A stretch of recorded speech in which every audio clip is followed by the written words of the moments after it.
Hello friends, welcome back in my YouTube channel literature point. सबसे पहले तो video start करने से पहले मैं आप लोगों से रिक्वेस्ट करना चाहती हूँ कि देखिए, आप लोग देखते हैं कि वीडियो पे कम व्यू गया है तो आप लोग तुरंत वीडियो को स्किप कर देते हैं, बट ऐसा नहीं करना चाहिए ना। वीडियो पे कम व्यू जाने के कई रीज़न हो सकते हैं। जैसे रीज़न ये भी है कि अभी मैं वीडियो जो बना रही हूँ यूपी टीएसटी पीएचडी के मोस्टली विलियम शेक्सपियर को कवर कर रहे हैं, तो अभी इसका कोई एग्ज़ाम डेट का नोटिफिकेशन आया नहीं है। बट कई लोगों की आदत ये रहती है कि जब उनके हाथों में एडमिट कार्ड आता है तब वो अपनी तैयारी शुरू करते हैं। तो ऐसे बच्चों का सिलेक्शन तो बिल्कुल ही नहीं होता है, क्योंकि आपको तैयारी किस चीज़ की करनी है। मैं बार बार बताती हूँ, आपको तैयारी 60,000 सैलरी की करनी है। छोटी मोटी सैलरी ये नहीं है कि आपके हाथों में आके ऐसे फ्री में रखा जाए, कि आपको मेहनत करनी पड़ेगी। आप अब से मेहनत करेंगे तो वो एग्ज़ाम में आपके दिखेगा, वो रिजल्ट में आपको आएगा। आपका जब नंबर मार्क्स अच्छे आएंगे तब दिखेगा। तो आप लोग क्या कर रहे हैं कि जब हाँ एडमिट कार्ड आ जाएगा तो हम तैयारी करना शुरू करेंगे, बट ऐसा नहीं करना चाहिए। और सेकंड रीज़न ये भी हो सकता है कि मान लीजिए कि किसी का चैनल अभी न्यू है तो इतना व्यू तो उसके पे नहीं जाता। जैसे मेरा चैनल अभी न्यू है तो मोस्टली से मेरे वीडियोस पे 100-200 व्यू ही जाते हैं।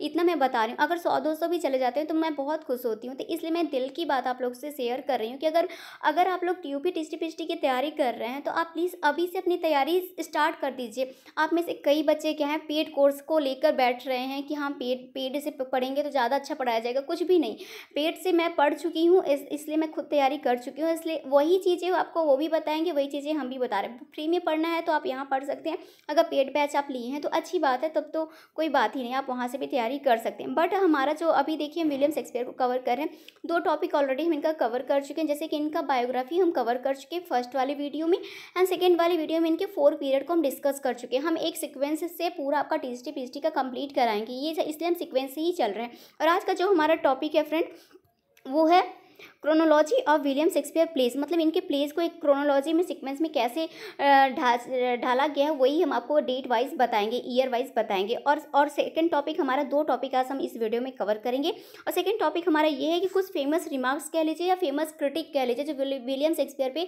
और अदर राइटर ने किया, जैसे कि जॉन ड्राइडन को कह लीजिए, टी.एस. इलियट को कह लीजिए, मैथ्यू अर्नोल्ड को कह लीजिए, W.J. लॉन्ग को, S.T. कॉलरिज। इन लोगों ने बहुत से ऐसे राइटर हैं जो कि विलियम शेक्सपियर पे बहुत सारे कमेंट किए हैं, क्रिटिकल कमेंट किए हैं, मतलब अपने रिमार्क्स उनके वर्क्स पे, उनके प्लेस पे दिखाए हैं। तो ये क्वेश्चंस एग्जाम में बहुत ज़्यादा बार आपको देखने को मिलेगा। अगर आप लोगों ने एक बार भी प्रीवियस ईयर के क्वेश्चन पेपर सॉल्व किए हैं तो आपको इस टाइप के क्वेश्चन तो एग्जाम में देखने को ही मिलेंगे। तो हाँ, मेरे वीडियो पे व्यू जरूर अभी कम जा रहे हैं, बट जैसे ही मुझे लगता है कि आप लोगों का सपोर्ट मिलेगा तो व्यू जाने लगेंगे। बट मैं जो भी टॉपिक लेकर आती हूँ आप लोगों के लिए, वो एग्जाम पॉइंट ऑफ व्यू से बहुत ज़्यादा इंपॉर्टेंट होता है। प्लीज़ इसलिए रिक्वेस्ट है कि आप लोग वीडियो को एंड तक ज़रूर देखिए। तो चलिए, बातें बहुत ज़्यादा हो गई। आज हमारा क्लास 3 है। क्लास फर्स्ट और सेकंड हम लोग 2 क्लास ऑलरेडी कर चुके हैं।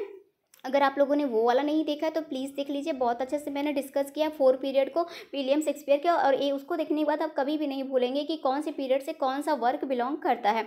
तो आज का हमारा टॉपिक है क्रोनोलॉजी ऑफ विलियम शेक्सपियर। पहले इसको कंप्लीट कर लेते हैं, फिर some famous remarks on Shakespeare को कंप्लीट करेंगे। तो चलिए फ्रेंड, वीडियो बहुत ज़्यादा इंपॉर्टेंट है, इसलिए आपसे रिक्वेस्ट करती हूँ कि प्लीज़ वीडियो को एंड तक ज़रूर देखिएगा। तो फ्रेंड, यहाँ पास आप देख रहे हैं कि मैं मोस्टली तो पीडीएफ बना के आपको पढ़ाती हूँ। आप लोग अगर एक भी क्लास मेरे पहले के किए हैं तो जानते हैं, बट अभी मैं जो ये टॉपिक पढ़ा रही थी वो मुझे रंजीत सिंह की बुक से काफ़ी अच्छा मिला, तो मैंने सोचा आप लोगों को भी वहीं से पढ़ा दूँ। अगर आपके पास बुक है तो आप वहाँ से रिविज़न कर सकते हैं, बट कई लोग ऐसे होते हैं जिनको बुक से पढ़ना अच्छा नहीं लगता है, वो वीडियो से विजुअल और ऑडियो के माध्यम से वो सुनना और देख के पढ़ना पसंद करते हैं। तो ऐसे जल्दी मेमोरी में बैठ जाता है ना, माइंड में जल्दी से अच्छे से सब कुछ छप जाता है। तो बस इसी पर्पज़ से मैं ये बुक से ही लेकर आई हूँ आपका, और मैं बता रही हूँ कि रंजीत सिंह बुक किससे है। तो अगर आप वहाँ से भी पढ़ना चाहते हैं तो कोई बात नहीं, वहाँ से भी पढ़ सकते हैं। तो चलिए हम अपने वीडियो को स्टार्ट करते हैं। सबसे पहले तो आप देख लीजिए हमारा टॉपिक क्या है, chronology of William Shakespeare place. और किसके द्वारा ये है, ये बेस किस पे है, the Oxford companion to Shakespeare. और ये वर्क है किसका, माइकल डॉब्सन का। ये माइकल डॉब्सन के वर्क से लिया गया है। वर्क का नाम है the Oxford companion to Shakespeare. इसमें इन्होंने इनकी काफ़ी चीज़ों को, मतलब जैसे इनके comedies plays, history plays, tragedies plays, poetry, सबको इन्होंने एक मतलब सीक्वेंस में एकदम क्रोनोलॉजी में डिस्कस किया है। तो वही चीज़ें हम आपको डिस्कस करेंगे। सबसे पहले तो देख लीजिए हम कॉमेडी को डिस्कस करते हैं, क्योंकि एग्जाम में सबसे ज़्यादा जो क्वेश्चंस आते हैं वो आपको एक कॉमेडी और ट्रेजेडी से आते हैं। हिस्ट्री से मोस्टली कम देखने को मिल सकते हैं, और पोइट्री से जो आता है सोनेट से आता है, या फिर वेनस एंड एडोनिस, या फिर द रेप ऑफ लुक्रेस से आता है ना, इतने ही 3 से आता है। तो चलिए सबसे पहले तो कॉमेडी को हम डिस्कस कर लेते हैं। देखिए सब आप लोग को नेम तो सारे के ही पते होंगे ना, the two gentleman of Verona, taming of the ship, सबके नेम पते होंगे। बट प्रॉब्लम कहाँ आती है? प्रॉब्लम आती है यहाँ पास, ये सन नहीं याद होता किसी से। तो ये सन याद करने का मैं आपको एक तरीका बताऊंगी, ट्रिक तो नहीं बोलूँगी, क्योंकि पढ़ाई का कोई भी ट्रिक नहीं होता। अगर कोई भी आप शॉर्ट टाइम के मतलब शॉर्ट ट्रिक यूज़ करते हैं तो थोड़े टाइम में आप भूल जाएंगे। बट ये क्या है, मैं थोड़ा सा आपकी हेल्प कर सकती हूँ कि आपको कैसे ये ईयर याद हो सकता है। तो चलिए स्टार्ट करते हैं। सबसे पहले मान लीजिए कि ये जो वेरोना है एक प्लेस है, आप लोगों को पता है वेरोना एक प्लेस है। वहाँ के 2 जेंटलमैन रहते हैं, मतलब 2 जेंटलमैन रहते हैं। कहाँ के रहते हैं? फिर वेरोना के रहते हैं। कब की बात है? 1590 की बात है, 91 की। तो आपको इतना तो याद हो जाएगा कि जो कॉमेडी में फर्स्ट लिखा गया है विलियम शेक्सपियर के द्वारा, वो 90 से लेकर 91 तक का लिखा गया। और कब से कहाँ से स्टार्ट है? 2 जेंटलमैन से स्टार्ट है। तो आपको इतना तो याद हो जाएगा। अब ये 2 जेंटलमैन किससे मिलने जाते हैं फ्रेंड्स? श्रीव से मिलने जाते हैं। ये श्रीव से मिलने जाते हैं उसी टाइम पीरियड, मतलब 1590 से 1591 में ही मिलने जाते हैं फ्रेंड। किसी और बुक में 1 आध साल का इधर उधर अंतर रह सकता है, बट एग्जाम में आपको जब भी ये क्वेश्चन आएंगे तो अगर 91 दिया है तो 91 ही रहेगा। अगर नहीं तो अगर बीच मतलब किसी में 90 है, 91 ना, तो ऐसे नहीं दिया जाएगा। या फिर आपको वहाँ पास 90 एग्जाम में देखने को मिलेगा, या फिर 91 देखने को मिलेगा। ऐसे दोनों ही नहीं देखने को मिलेगा। एग्जामिनर कभी इतनी बड़ी गलती नहीं करता है। तो यहाँ पास देख लीजिए, जैसे कि मैंने आपको बताया, ये छोटी सी ट्रिक है मेरी तरफ से आप लोगों के लिए। जैसे 2 जेंटलमैन रहते हैं, ये कब की बात है? 1590 से लेके 1591 तक की बात है। कहाँ के रहते हैं? वेरोना के रहते हैं। ये कहाँ किससे मिलने जाते हैं फ्रेंड? एक श्रीव से मिलने जाते हैं उसी टाइम पीरियड में। 1590 में ही ये 1591 में ही मिलने जाते हैं। बट इनको चलते चलते काफ़ी टाइम हो जाता है, मतलब लगभग 3 साल 3 ईयर्स का इनको टाइम लग जाता है। 3 ईयर्स। अब 91 में आप अगर 3 ईयर्स को ऐड करेंगे तो 94 हो जाएगा ना। तो 3 ईयर्स का टाइम मिल जाता है। तो बेचारे के साथ बहुत ज़्यादा कॉमेडी हो जाती है। वो ये मतलब इतना उनको ढूंढते रहते हैं, कुछ पागल जैसे हो जाते हैं, उनके साथ बहुत ही ज़्यादा कॉमेडी हो जाती है। तो अब ये यहाँ कह सकते हैं कि 1594 में क्या हुआ था? द कॉमेडी ऑफ एरर्स लिखी गई थी विलियम शेक्सपियर के द्वारा, है ना। और 1594 से 95 में अब बेचारे 3 साल तक कैसे ही जो जेंटलमैन थे वैसे ही चलते जा रहे थे।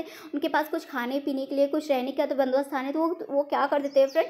एक लेबर का काम शुरू कर देते हैं, मतलब कुछ लेबर का काम शुरू कर देते हैं, और अपने जीवन यापन के लिए आप कह सकते हैं कि वो काम थोड़ा सा करना शुरू कर देते हैं। कब की बात है? ये 1594 की बात है, और 1595 की। फिर उसके बाद बेचारे काम करते रहते हैं। फिर वो सपना देखते हैं कि मतलब एक सपना देखते हैं, आप सोच लीजिए, वो काम करते हैं, अपना जीवन यापन करते हैं, फिर सपना देखते हैं कि भाई मैं एक क्या बहुत अमीर आदमी बन जाऊँ। और वो सपना कब देखते हैं फ्रेंड? 1595 में। 1 साल मतलब वो काम करते हैं, फिर काम करते थोड़ा बहुत पैसा आ जाता है, तो उनका महत्वाकांक्षा इतना ज़्यादा बढ़ जाता है कि भाई वो सपना देखने लगते हैं कि मैं एक क्या बन जाऊँ? मर्चेंट बन जाऊँ। कहाँ का बन जाऊँ? वेनिस बहुत फेमस सिटी रहता है उस टाइम का, मान लीजिए बहुत सिटी अमीरों की सिटी रहती है। वो सोचते हैं मैं वहाँ का एक मर्चेंट बन जाऊँ। ये 1595 में वो सपना देखते हैं, मिडसमर नाइट्स ड्रीम। और 1596 में वो क्या कहते हैं कि मैं मर्चेंट का क्या बन जाऊँ? वेनिस बन जाऊँ, मतलब वेनिस का क्या बन जाऊँ? एक मर्चेंट बन जाऊँ। और फिर उसके बाद कहते हैं कि भाई जब हम वहाँ का मर्चेंट बन जाएंगे, वहाँ के व्यापारी बन जाएंगे, तो हमारी भी शादी हो जाएगी।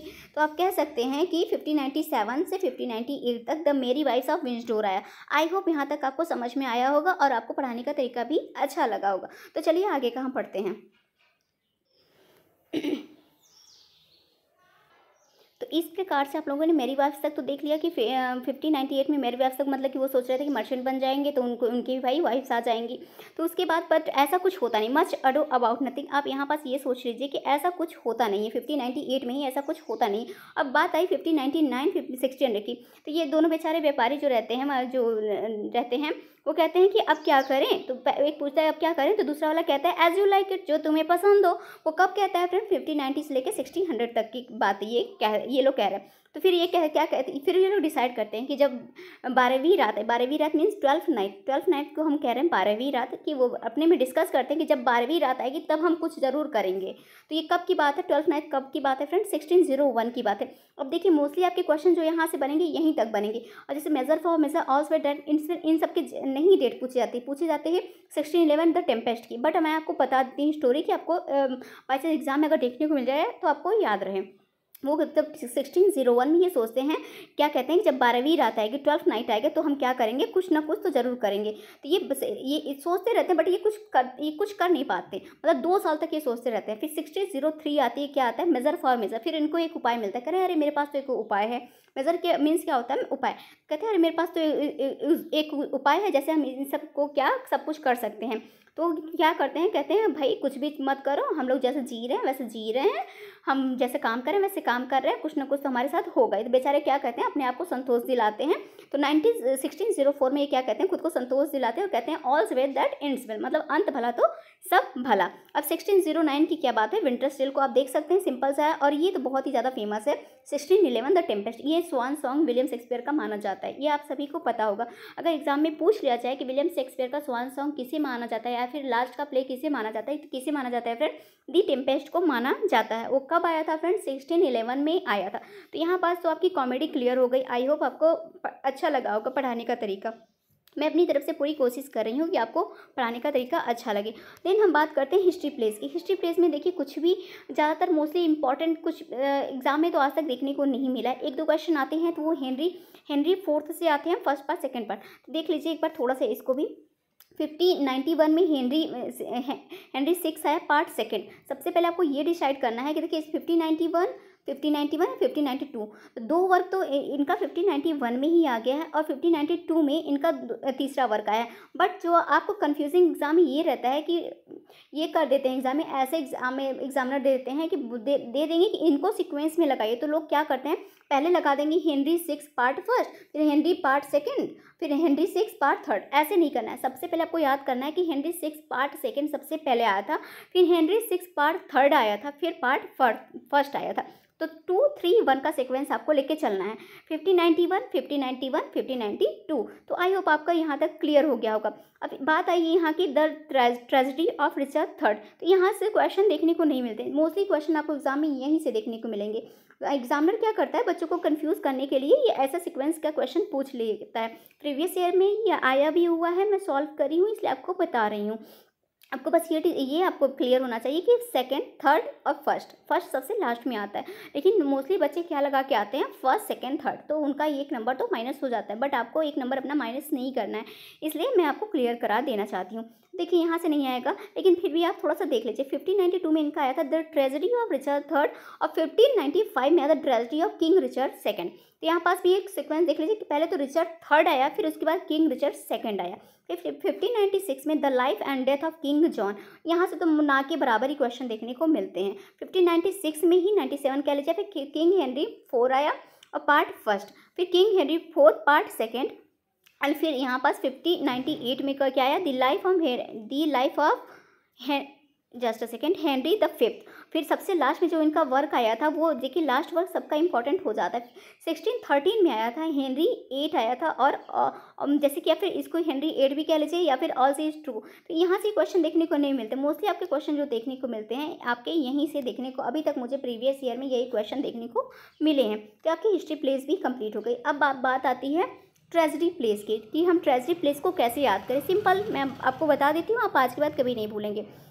सबसे पहले तो देख लीजिए 1592 से इनकी ट्रेजेडी स्टार्ट हुई थी। कब से इनकी ट्रेजेडी स्टार्ट हुई थी, इनके ट्रेजेडी लिखना विलियम शेक्सपियर कब से स्टार्ट किए थे, 1592 कह लीजिए, 1593 कह लीजिए। तो ये टाइम पीरियड इनका माना गया। सबसे पहले इनका अगर एग्जाम में क्वेश्चन पूछ लिया जाता है कि which one is written by William Shakespeare first tragedy, तो आपको क्या टिक करना है, द टाइटस एंड्रोनिकस। एंड्रोनिकस जो है इनकी फर्स्ट ट्रेजेडी विलियम शेक्सपियर द्वारा लिखी गई है। और ये क्वेश्चन फ्रेंड प्रीवियस ईयर में आया भी है कि फर्स्ट ट्रेजेडी विलियम शेक्सपियर के द्वारा कौन सी लिखी गई है। तो आपको सीधे आंसर टिक करना है टाइटस एंड्रोनिकस।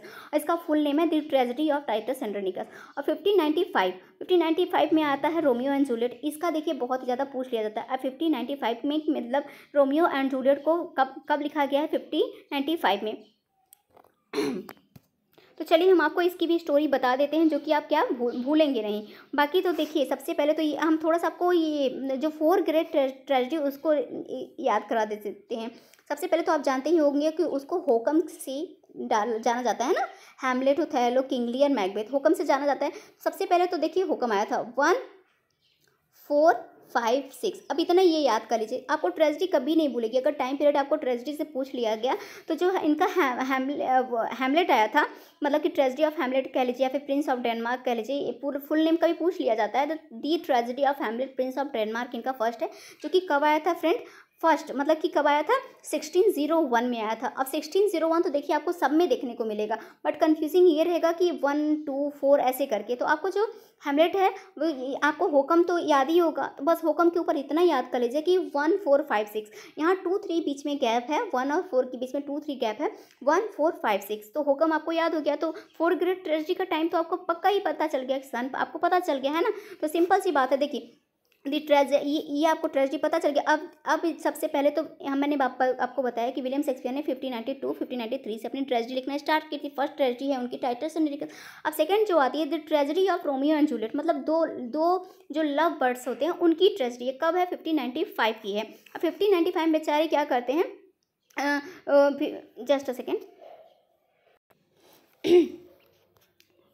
देखिए सबसे पहले तो आप मान लीजिए स्टोरी कि टाइटस सेंड्रोनिकस नाम का एक राजा था, जो कि क्या कहता है उसके साथ एक ट्रेजेडी हो जाती है, कुछ भी ट्रेजेडी हो जाती है उसके साथ। तो वो क्या कहता है, वो सोचता है कि मैं अदर राज्य से और ज़्यादा हेल्प लेके मैं उस प्रॉब्लम को सॉल्व करूँगा। तो वो सबसे पहले कहाँ जाता है, 1595 में जाता है रोमियो एंड जूलियट के पास टाइटस सेंड्रोनिकस जाता है। तो टाइटस सेंड्रोनिकस कहता है मुझे तुम लोगों की हेल्प चाहिए। तो ये दोनों लव बर्ड कहते हैं कि भाई हम तो प्यार करने वाले इंसान हैं, हम क्या जाने, हम तो हमें वार नहीं पसंद है, हमें लड़ाई झगड़ा नहीं पसंद है, बट तुम अगर रोमियो जूलियस सीजर से हेल्प करोगे तो वो एक अच्छा राजा है, एक साहसी राजा है, वो आपकी हेल्प जरूर करेगा।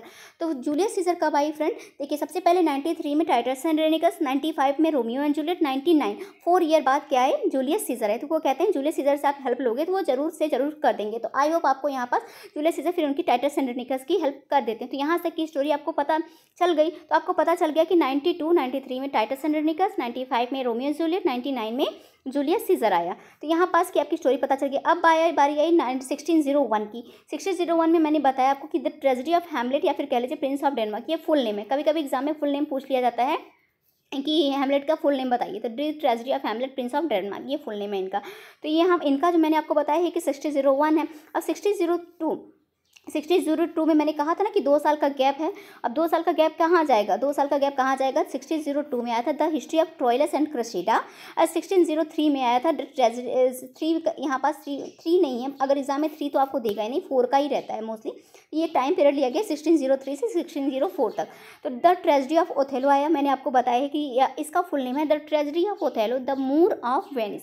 फुल नेम आपको देखिए चारों ही ट्रेजेडी का पता होना चाहिए, क्योंकि एग्जाम इस टाइप के क्वेश्चन देखने को मिल रहे हैं। आप प्रीवियस अगर क्वेश्चन सॉल्व करते रहिए, आप मेरे वीडियोस को देखिए, मैं नहीं कहती मेरे ही वीडियोस को देखिए, किसी की भी वीडियोस को देखिए, पर सीक्वेंस में देखिए। अगर आप छोड़ देंगे ना तो आपके एग्जाम में बंटाधार हो जाएगा, मैं ये बात कह रही हूँ। आपको वीडियोस लगातार देखना पड़ेगा, लगातार आपको रिविजन करना पड़ेगा, लगातार आपको प्रीवियस ईयर क्वेश्चन सॉल्व करना पड़ेगा। हमारा एक बार ये विलियम शेक्सपियर कंप्लीट हो जाए तो इनसे रिलेटेड जितने भी क्वेश्चन प्रीवियस ईयर के बनेंगे वो भी मैं आपका सॉल्व कराऊंगी। बट अभी हम क्या कर रहे हैं, टॉपिक वाइज सबको कवर कर रहे हैं। जब हमारा ये आज का कंप्लीट हो जाएगा तो सारे वर्क को हम शॉर्ट में हम इतना पढ़ लेंगे कि उसके जो फेमस कोटेशन है, उसके फेमस कैरेक्टर है, उसके फेमस सीन है, तो इतना हम कवर करेंगे हर प्लेस को। विलियम शेक्सपियर के जितने भी प्लेस, कॉमेडी हो चाहे ट्रेजेडी हो, चाहे जो भी हो, हम सबको कवर करेंगे, है ना। तो पहले आज का तो हम कवर कर लें, फिर उसके बाद आगे का कवर करेंगे। अगर आपको आज की क्लास पसंद आएगी तभी तो आप नेक्स्ट के वीडियोस में हमारे देखेंगे ना। तो इसलिए मैं सोच रही हूँ कि मैं पूरी कोशिश करूँ कि आपको वीडियोस पसंद आए। तो देखिए आपको मैंने बताया द ट्रेजेडी ऑफ ओथेलो कब आई थी, 1604 में आई थी। 1605 में एक तुरंत ही आ गया था, क्या आया था, द ट्रेजेडी ऑफ किंग लियर।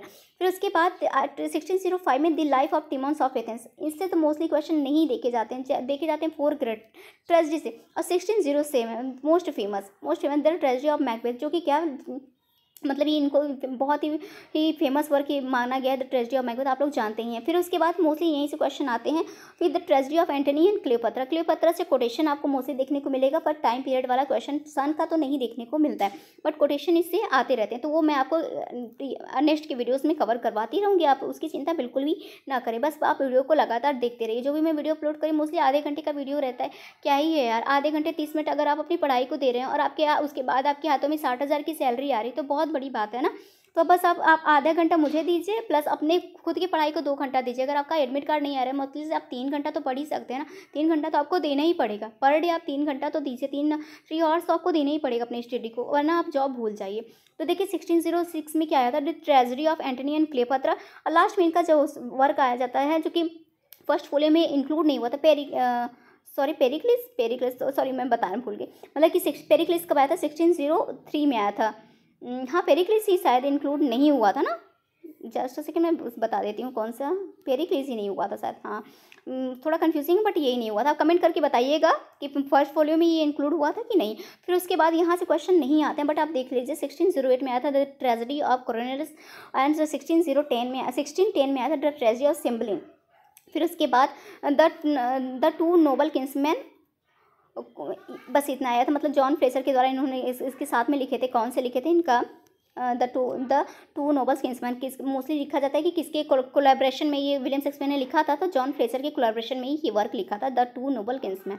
तो आई होप आपको यहाँ तक तो क्लियर हुआ होगा। ट्रेजेडी तक हम कंप्लीट कर चुके, हिस्ट्री भी कंप्लीट कर लिए, कॉमेडी भी कंप्लीट कर लिए। अब हमारी बात आती है पोइट्री की। जो उन्होंने पोइट्री लिखी है, इतना सारा वर्क विलियम शेक्सपियर लिखेंगे, सबको कवर करना तो मुश्किल, बट जितना हम एग्जाम पॉइंट ऑफ व्यू से आपको कवर करा रहे हैं वो बहुत ही ज़्यादा इंपॉर्टेंट है, उतना तो आप स्किप करिए ही नहीं। मैं वैसे भी बहुत शॉर्ट में आपको कंप्लीट करा रही हूँ, आप लोग देख ही रहे हैं।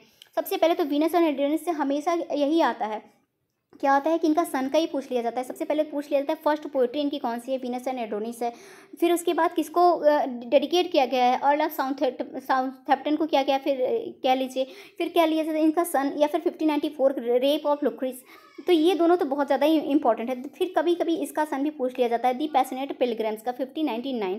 फ्योनिक्स एंड टर्टल से इससे जो मोस्टली पूछा जाता है वो सन नहीं पूछा जाता है, वो पूछा जाता है कोटेशन आते हैं। तो ये सब मैं आपको करवाऊंगी। अ लवर्स कंप्लेंट, द सोनेट्स, और सोनेट से मोस्टली पूछे जाते हैं, बस हो गया इतना ही है। मतलब 1593 में है वीनस एंड एडोनिस, 1594 में द रेप ऑफ लुक्रिस, 1599 में है sonnets to sundry notes of music, 1599 में है द पैशनेट पिलग्रिम, 1601 में ही द फ्यूनिक्स एंड टर्टल, 1609 में है अ लवर्स कंप्लेंट, और 1609 में ही द सोनेट्स है, और 1612 में है क्या इनका लास्ट है funeral elegy bye WS।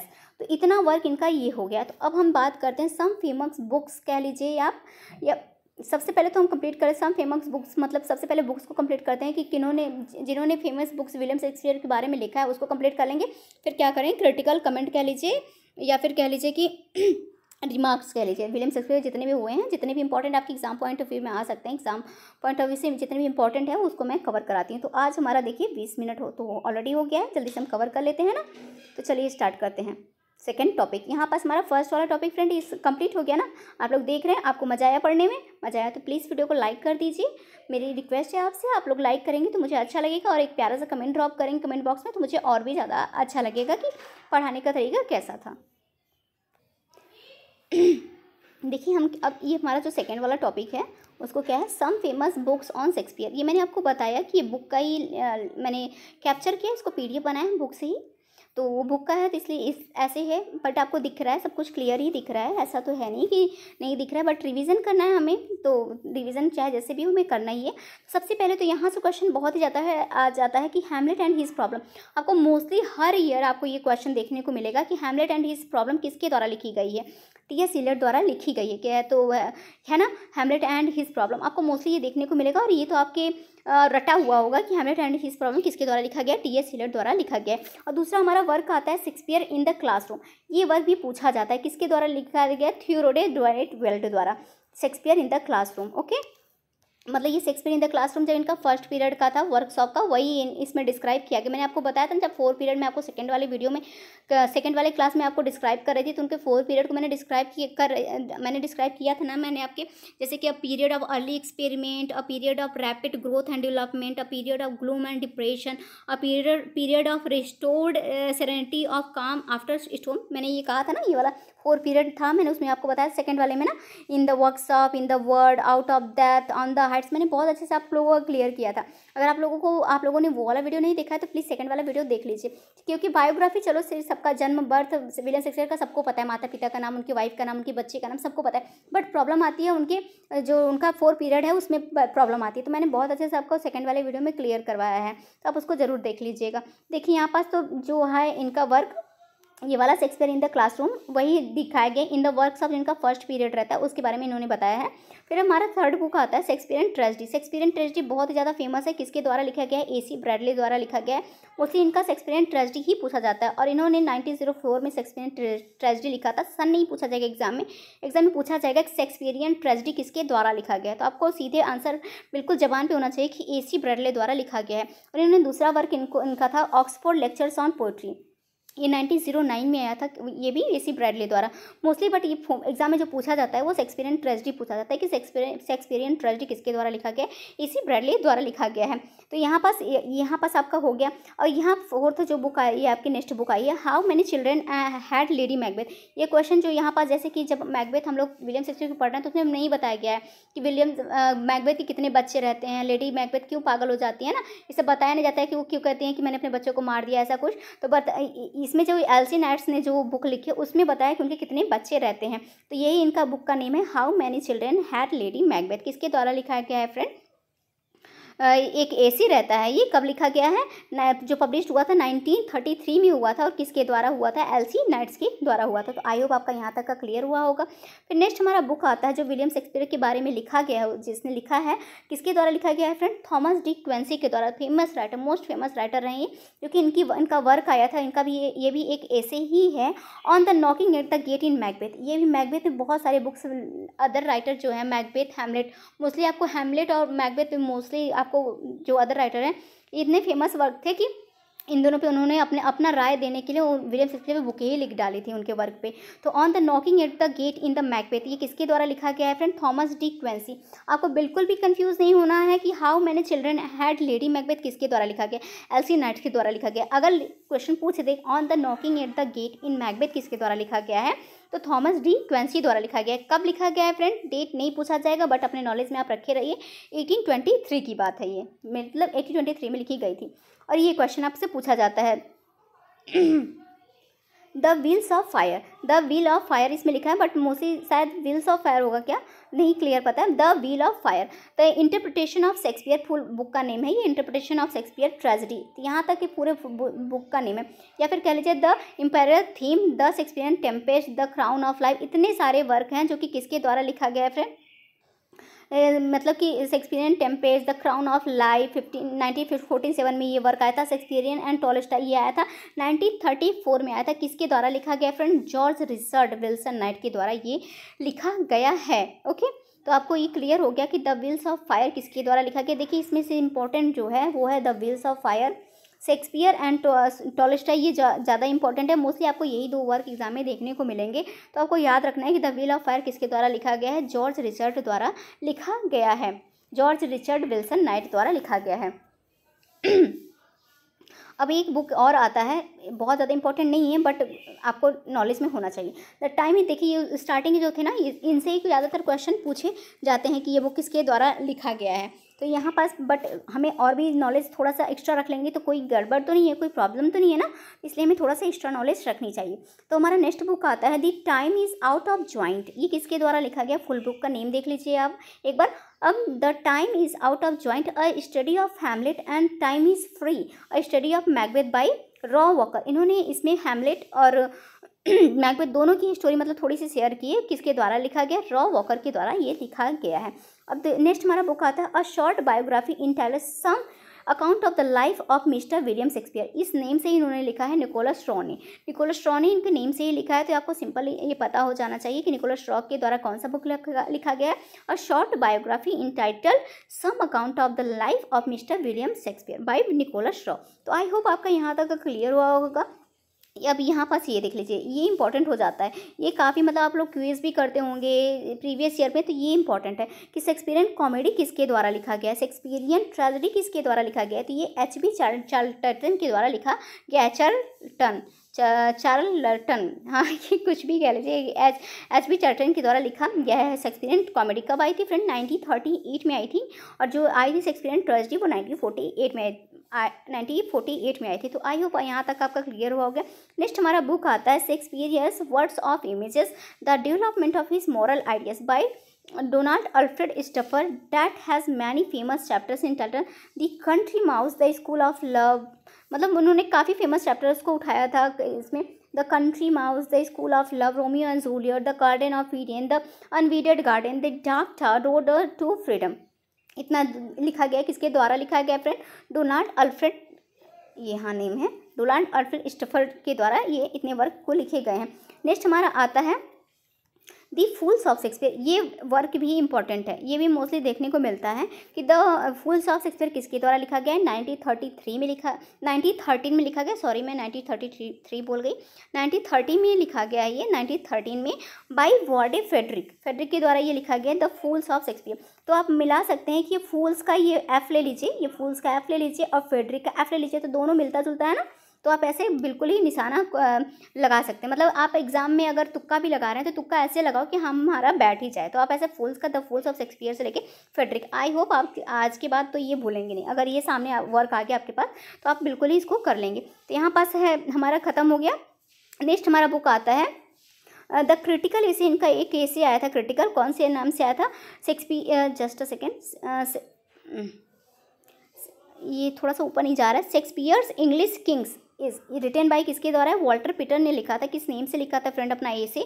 Shakespeare's English Kings. सभी लोग जानते हैं कि शेक्सपियर जो थे ब्रिटिश इंग्लिश के क्या है, किंग ही माने जाते हैं भाई। आज तक उनके जैसा राइटर तो नहीं माना गया ना, इतने कम समय में उन्होंने इतना ज़्यादा वर्क लिख दिया कि एक इंसान के लिए इतना पॉसिबल ही नहीं माना जाता। काफ़ी राइटर तो ये सोचते हैं एक बंदा एक अपनी लाइफ में, एक छोटे से लाइफ में इतना ज़्यादा वर्क कैसे लिख सकता है। काफ़ी लोग सोचते हैं कि काफ़ी वर्क जो विलियम शेक्सपियर के द्वारा लिखे नाम से फेमस है वो उनके द्वारा लिखे ही नहीं, मतलब किसी और का वर्क वो खुद पब्लिश करवाते थे अपने नेम से, ऐसा मतलब माना जाता है। बट ऐसा मतलब श्योरिटी नहीं है, बट ऐसा माना जाता है क्योंकि काफ़ी राइटर ऐसा सोचते हैं कि एक बंदा अपनी एक लाइफ में इतना सारा वर्क कैसे लिख सकता है। तो यहाँ पास ये वर्क है शेक्सपियर्स इंग्लिश किंग्स। ये किसके द्वारा लिखा गया है फ्रेंड? वॉल्टर पीटर के द्वारा ये लिखा गया है। तो फ्रेंड ये वाला टॉपिक भी हमारा कंप्लीट हो गया, some famous books on Shakespeare. तो यहाँ पास आप देख सकते थे जितने भी फेमस बुक्स थे जो आपके एग्जाम में आने के चांसेस हो सकते थे, उतने भी मैंने फेमस बुक्स का आपको ले लिया, जिसमें से Hamlet and his problem T S. Eliot द्वारा लिखा कि मैंने आपको बताया। इंपॉर्टेंट है शेक्सपियरियन ट्रेजेडी माना गया है इंपॉर्टेंट, ए.सी. ब्रैडले द्वारा, ये सब मैंने आपको पढ़ाया ना, तो ये सब इंपॉर्टेंट है। तो चलिए अब हम देख लेते हैं क्रिटिकल एसे, मतलब कि वो क्रिटिकल रिमार्क्स देख लेते हैं शेक्सपियर पे। वैसे फ्रेंड ये हम लग रहा है ना क्रिटिकल रिमार्क्स वाला क्या सोच रहे हैं, ये नेक्स्ट वाले वीडियो में कर लें क्या? ऑलरेडी 30 मिनट हो गया है, या फिर करा ही दें? काफ़ी लंबा है ये, जस्ट अ सेकेंड मैं देख लेती हूँ एक बार। तो फ्रेंड 3 पेज का तो है, इनका जो क्रिटिकल रिमार्क्स है काफ़ी लंबा है, मतलब मैंने सारा ही कवर किया है कि जो आपके एग्जाम में कहीं से भी फंसे तो ये क्या करते हैं, ये वाला टॉपिक ना जो क्रिटिकल रिमार्क्स वाला है, some famous critical remarks on Shakespeare, तो आप देख सकते हैं ये वाला हम नेक्स्ट वीडियो में कवर कर लेंगे। कल ये वीडियो अपलोड हो जाएगा आपका नेक्स्ट डे। तो आज तक यहाँ तक की प्रिपरेशन करिए और थोड़ा सा वीडियो को 2 बार 3 बार देखेंगे ना, तो जितने भी डेट हैं आपके माइंड में बिल्कुल छप जाएंगे। और इतने अच्छे से मैंने स्टोरी वाइज आपको सुनाया है, तो अच्छी बात है कि मतलब ये तो नॉर्मल सी बात है, अगर कोई चीज़ स्टोरी वाइज कोई सुनता है, अगर एग्जाम में आप कंफ्यूज भी हैं कि किसके बाद क्या आया था, तो आप सन वाइज देख के स्टोरी याद करेंगे तो आपको आराम से सन याद हो जाएगा ना। तो आप आई होप आपको पढ़ाने का तरीका फ्रेंड अच्छा लगा होगा। और अगर पहली बार प्लीज़ इस चैनल पे हैं तो प्लीज़ वीडियो को लाइक करिएगा, और चैनल पे पहली बार है तो सब्सक्राइब कर लीजिएगा। मिलते हैं नेक्स्ट वीडियो में, क्योंकि आपका बहुत ही अच्छे से मैं some famous critical remarks on Shakespeare करवाऊंगी, है ना, जो कि जितने भी, चाहे रॉबर्ट ग्रीनी का हो, चाहे जॉन ड्राइडेन का हो, चाहे मिल्टन का हो, चाहे टी.एस. एलियट का हो, चाहे अर्नोल्ड का हो, चाहे W.J. लॉन्ग का हो, चाहे गोथी का हो, चाहे कह लीजिए कि जॉन रस्किन, वॉल्टेयर, बहुत सारे ऐसे राइटर हैं जो कि विलियम शेक्सपियर पे क्रिटिकल रिमार्क्स तो किए ही हैं। इनका बहुत ज़्यादा रिमार्क्स, मतलब विलियम शेक्सपियर का आपको मोस्टली एग्जाम में रिमार्क्स देखने को मिलता है। तो फ्रेंड ये नेक्स्ट वाला वीडियो भी आपका बहुत ज़्यादा इंपॉर्टेंट होने वाला है, जो कि मैं आपका रिवीजन करवाऊंगी बहुत अच्छे तरीके से। आप बुक से पढ़ेंगे तो आपके माइंड में नहीं छपेगा, बट क्या है आप वीडियो के थ्रू देख लेंगे ना तो आपके माइंड में छप जाएगा। तो आई होप आज का वीडियो आपको पसंद आया हो। तो आपसे रिक्वेस्ट है कि अपना एक छोटा सा प्यारा सा लाइक जरूर दीजिएगा, और प्यारा सा एक कमेंट बॉक्स में कमेंट जरूर ड्रॉप करिएगा। अपने दोस्तों तक भी शेयर कर दीजिएगा मेरे चैनल को, जो कि वो लोग भी आके देखें। और मुझे थोड़ा सा आप लोगों की सपोर्ट की भी ज़रूरत है, इसलिए मैं कह रही हूँ कि चैनल पे पहली बार है सब्सक्राइब जरूर कर लीजिएगा। थैंक यू सो मच, मिलते हैं नेक्स्ट वीडियो में, तब तक के लिए बाय बाय, आपका दिन शुभ हो।